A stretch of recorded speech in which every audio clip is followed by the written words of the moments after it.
قوم منتخب کرے, وہ بندہ جائے جس آدمی کو دیکھیں, قوم جس کے پیچھے کھڑی ہوتی ہے نا, جو آدمی ڈیموکریٹکلی الیکٹ ہو کے آیا ہوتا ہے, اس کے پیچھے اس کا اعتماد ہی اور ہوتا ہے.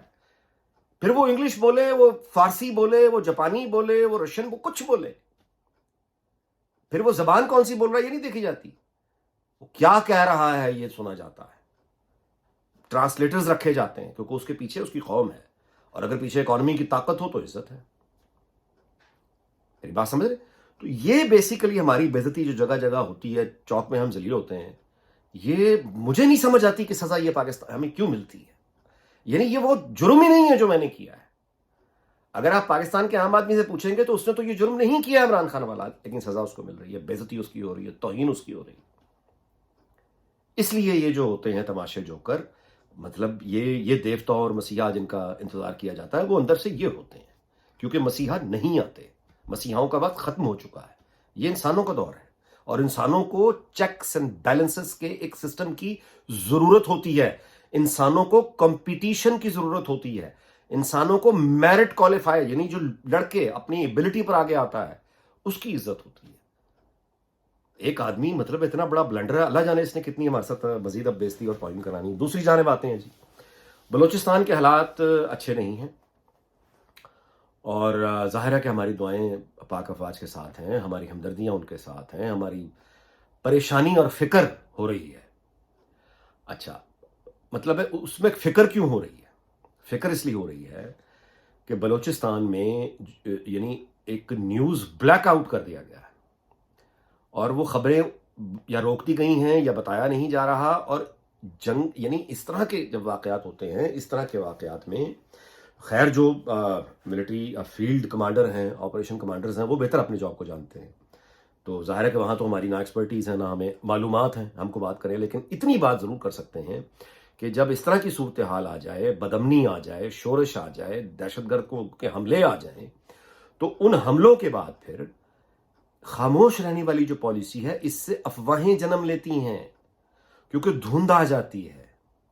اب ایک بلیک آؤٹ ہے بلوچستان میں, حملوں کی خبریں آ رہی ہیں, چمن میں حملہ, تربت پہ حملہ, فلاں جگہ حملہ, فلاں جگہ حملہ. اچھا, پھر خبر آتی ہے آپریشن کلیئر ہو گیا, پھر خبر آتی ہے نہیں کہیں اور اٹیک ہو گیا. اب پھر خبر آتی ہے کہ مطلب ہے کہ یہ نمبر ہے, پھر خبر آتی ہے کہ نہیں اتنے نمبر ہیں. اچھا, اب چونکہ آفیشیل پوزیشن پاکستان کی سامنے نہیں آ رہی, میڈیا ہاؤسز کو چپ کرایا ہوا ہے. نتیجہ اس کا یہ ہے کہ بی ایل اے اور جو سارے ٹیررسٹ ہیں ان کی خبروں پہ تو بین نہیں ہے, وہ سوشل میڈیا پہ ایک افواہ ساز فیکٹری لگی ہوئی ہے. اب وہ یعنی ایسی خبریں آ رہی ہیں بالکل ہی جس کا نہ کو سارا نہ کو پیر ہے. اور جتنے سنجیدہ لوگ ہیں مطلب وہ یہی کہہ رہے ہیں نا, اپنی بات نہیں, سنجیدہ جو اسلام آباد میں بیٹھے ہوئے لوگ ہیں, جرنلسٹ ہیں, پنڈی میں بیٹھے ہیں, کراچی میں بیٹھے ہیں, لاہور میں بیٹھے ہیں, پشاور میں بیٹھے ہیں, کوئٹہ میں بیٹھے ہیں, وہ یہی کہہ رہے ہیں کہ دیکھیے کوئی بریفنگ کا انتظام کیجئے. مطلب ہے کوئی اور مطلب اس طرح کا معاملہ ہوتا تو آورلی بیسس پہ بریفنگ دی جا رہی ہوتی. بریفنگ ہے ہی نہیں, کچھ پتہ ہی نہیں ہے. تو جب بریف ہی نہیں کر رہے ہیں آپ کہ ہماری پوزیشن کیا ہے, مطلب ہے یہ کانٹینٹ کیا ہے آپ کے پاس کہنے کے لیے, یہ بات کی بات ہے, لیکن بریف تو کریں.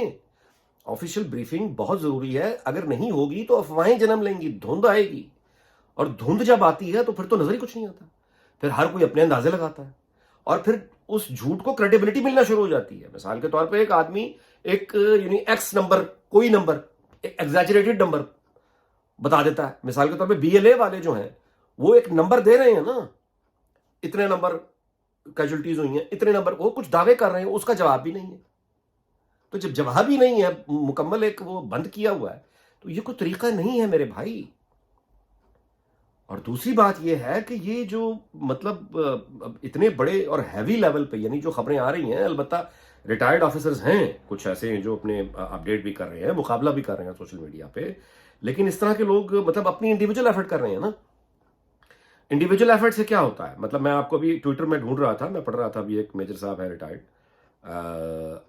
عادل راجہ, وہ جو ہے انہوں نے ایک اپڈیٹ دیا ہے کہ بی ایل اے جو ہے یہ فیک نیوز کیلکولیٹ کر رہی ہے, اور پنجگور میں جو ہے سچویشن انڈر کنٹرول ہے الحمدللہ after extensive engagement by Cobra helis and launch of ATGMs. Cobra team and X8 CDO پہ ٹیکنیکل ٹرمز ہیں, himself made successful entry. بعد میں یہ کہتے ہیں ایریا کلیئر ہوا ہے, they have recently killed 2 terrorists, total kill 8 and have secured 2. یہ میں آپ کو تھریڈ مطلب انہوں نے اپڈیٹ کیا. اچھا, یہ اپڈیٹ ہمیں آفیشیل ملنے چاہیے کیونکہ یہ بھی ریٹائرڈ میجر ہیں.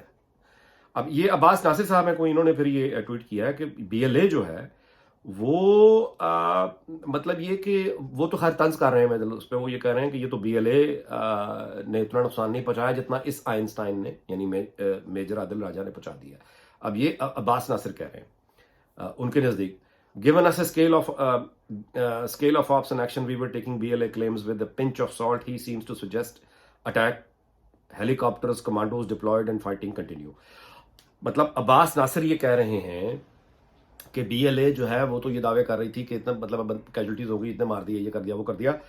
اور یہ جو میجر عدیل راجہ کو عباس ناصر یہ کہہ رہے ہیں کہ آپ نے یہ کلیئر کیا ہے کہ بی ایل اے جو ابھی تک کہہ رہی تھی وہ تو ہم سنجیدگی سے نہیں لے رہے تھے، لیکن آپ نے یہ کہا ہے کہ ہیلی کاپٹرز، کمانڈوز، یہ وہ اس سے مزید جو ہے وہ یعنی نقصان پہنچا ان کے نزدیک. لیکن بہرحال یہ ان کا خیال ہے، یعنی کس کا خیال ہے؟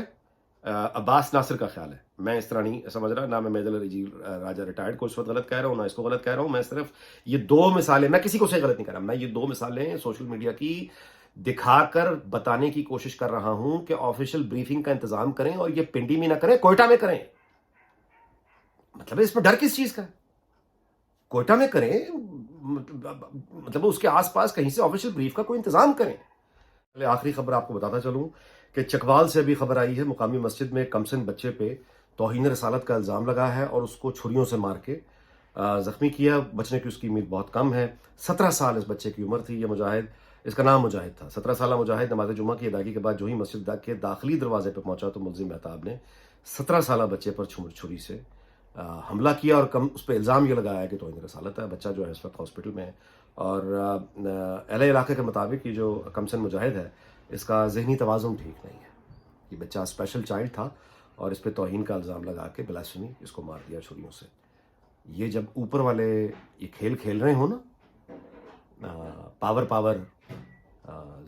پیسہ تو نیچے یہ ہو رہا ہوتا ہے. تو اللہ کرے کہ پاکستان میں کبھی واقعی جمہوریت آئے اور پھر پاکستان، اللہ تعالیٰ پاکستان کو شاد اور آباد رکھے. ہم دیکھیں، اپنی آنکھوں سے دیکھیں. اپنا خیال رکھیے. اللہ حافظ.